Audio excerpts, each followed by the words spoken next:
حضور نے فرمایا کہ کوئی شخص جب گناہ کر رہا ہوتا تو اس کے دل میں ایمان نہیں ہوتا. مسلمان تو وہ ہوتا ہے لیکن ایمان دل میں نہیں ہوتا.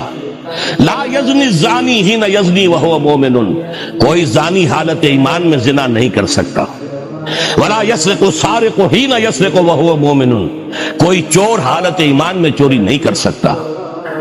ولا یشرب الخمر حین یشرب وہو مومن، کوئی شرابی حالت ایمان میں شراب نہیں پیتا. ایمان بھی ہو اور پھر بھی گناہ ہو جائے، پھر ایمان کی کیا قدر و قیمت ہے؟ ایمان نہیں ہوتا اس وقت تبھی وہ گناہ کرتا ہے.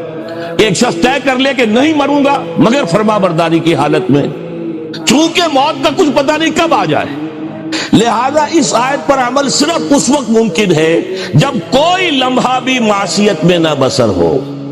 تب یہ ہے کہ آپ کہہ سکتے ہیں کہ نہیں مروں گا مگر حالت فرما برداری میں. اس پر عمل کرنا کوئی آسان کام نہیں ہے.